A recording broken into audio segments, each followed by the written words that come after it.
New at 10, a woman has died after a crash on Highway 119. The accident happened just after 6 o'clock this evening on eastbound Highway 119, just west of Highway 43.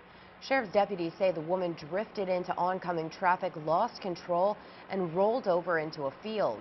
The woman was pronounced dead at the scene. We'll have more information on this accident as it becomes available. And in southwest Bakersfield, a victim was sent to the hospital after being hit while riding a bike. The crash happened on Acres Road near White Sands Drive around 5:40 this evening. The victim was sent to the hospital suffering from injuries including broken bones. Traffic was shut down on Acres Road after the crash. And we're learning more about the man killed in a horrific crash in southwest Bakersfield. And while that investigation continues, we're also learning more about the driver who is allegedly responsible. Mike Deneau has that story. 6 a.m. to noon Sunday, part of the intersection at Stockdale Highway, where Coffee Road becomes Gosford, was shut down as investigators were back at the scene trying to figure out how a white Honda Civic traveling southbound on Coffee lost control. Police say the driver lost control as he passed through the intersection at Stockdale Highway, hit the center median, and then collided head-on with a blue Ford Explorer traveling northbound on Gosford, killing the driver of the Explorer, 54-year-old David Aggio from Northern California. Just a great guy. He's a competitive power lifter and a guy that would, help you in any way he could, financially, time, whatever, to help people out. He was always giving his time. Friends say David Aggio was visiting Bakersfield this weekend because his wife had recently moved here for work. Aggio's wife, who was in the Explorer at the time of the crash, suffered minor injuries and was transferred to a local hospital. He's a father of two, just retired as a parole officer. He actually went back to work to put his daughter through school in Oklahoma. 22-year-old Rodolfo Contreras of Bakersfield was driving the white Honda. Witnesses say he may have sped up, trying to beat the yellow light at Stockdale Highway when he lost control of his car. Contreras also suffered minor injuries and was taken to an area hospital. Police say drugs are suspected to be a factor in this collision. Now, BPD has not yet confirmed if Rodolfo Contreras will be charged in this accident. Switching gears now for your first look at weather. It was warm out there today. Take a look at these highs. It was 83 degrees in Bakersfield. Down in the Grapevine, we hit 70 degrees in Gorman. Over in Tehachapi, 66 degrees was your high there today, and along the coast, 80s there. Now, your current temperatures right now, we're 62 degrees in Bakersfield, cooling down in the Grapevine at 54 degrees, and that same exact temperature over in Tehachapi.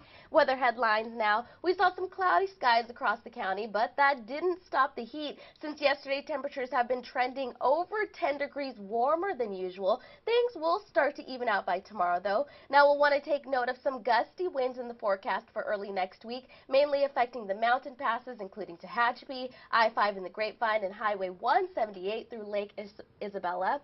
We have officially sprung forward. You may have noticed it got darker later, and that means it'll be a little warmer later as well. Temperatures overnight in the South Valley really comfortable, just below 60 degrees, and things will cool down a little as you head into your work week, but will warm on up by midday.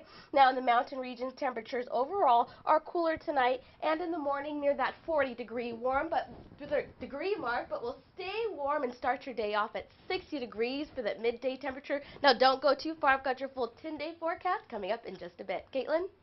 Thanks so much, Kendall.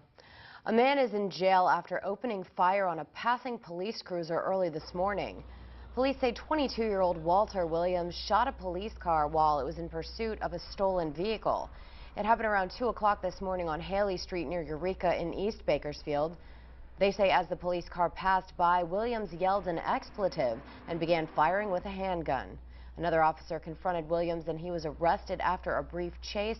No officers were injured and none of the bullets hit the police car. Williams faces charges including attempted murder. And over in Porterville, a man and woman are behind bars after police find explosives inside their home. Police say 57-year-old Jeannie Cheney and 56-year-old Dave Eason were arrested yesterday morning. Police responded to the mobile home and found a pipe bomb and other explosives inside, as well as marijuana and meth.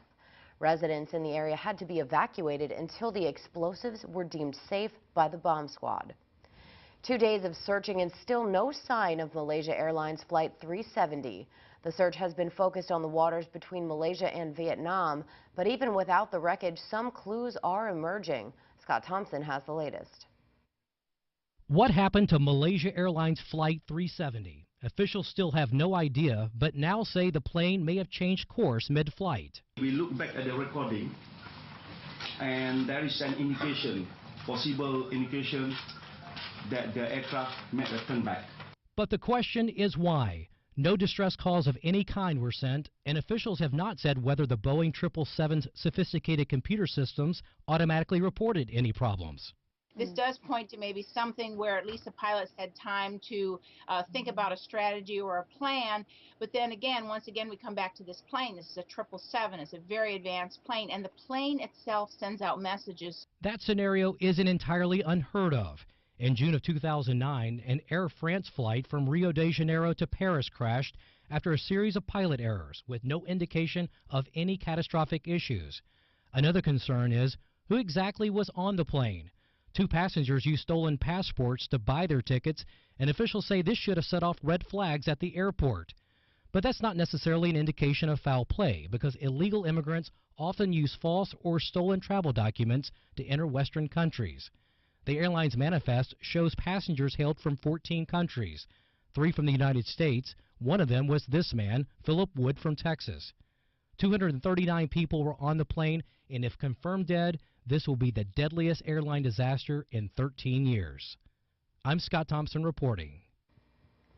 Coming up, exit stage below. Dozens are injured after a stage collapses in Southern California.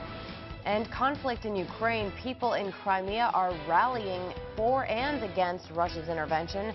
This as Ukraine's prime minister plans a trip to the U.S. We'll have these stories plus your full forecast when Eyewitness News returns.